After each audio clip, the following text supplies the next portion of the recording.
Nadia Comaneci is undoubtedly one of the best, if not the greatest gymnast of her time.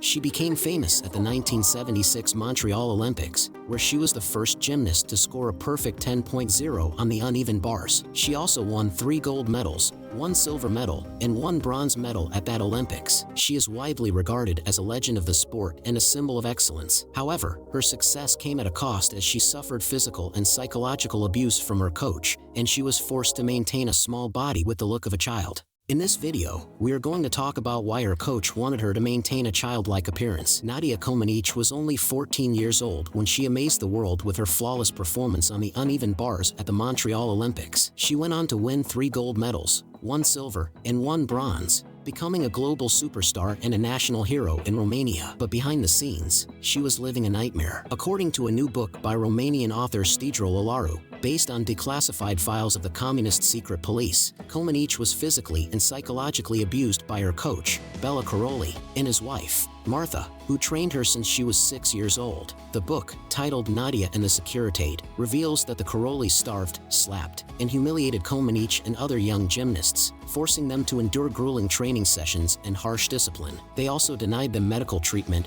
water, and privacy, and monitored their every move. But why did they do this? What was their motivation for treating their athletes so cruelly? Well, one of the reasons was that they wanted to keep them small and childlike, to fit the ideal image of a gymnast at the time. They believed that a smaller body would give them an advantage in terms of flexibility, agility, and grace, and that puberty would ruin their chances of success.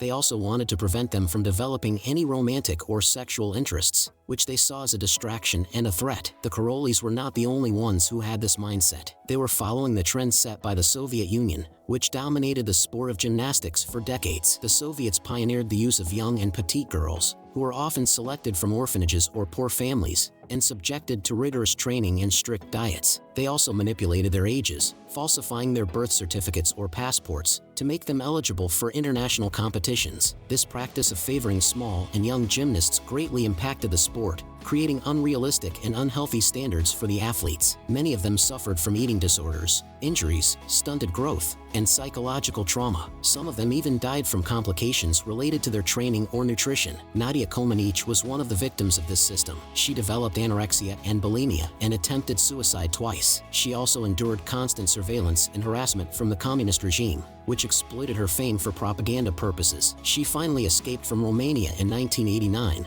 a month before the fall of communism, with the help of a Romanian emigre named Constantine Panate, who later turned out to be abusive and controlling as well. Comaneci eventually found happiness and freedom in the United States, where she married American gymnast Bart Connor and became a mother, a coach, and a spokesperson for various causes. She also reconciled with her former coach, Bela Karolyi, who defected to the US in 1981 and became the head coach of the American women's gymnastics team. He and his wife denied the allegations of abuse and claimed that they only wanted the best for their athletes. Nadia Comaneci is still considered one of the greatest gymnasts of all time and an inspiration for many generations. She is also a survivor who overcame incredible challenges and hardships and proved that nothing is impossible. That's all for today's video. I hope you enjoyed it and learned something new. If you did, please give it a thumbs up and subscribe to my channel for more gymnastics content. Thank you for watching, and see you next time.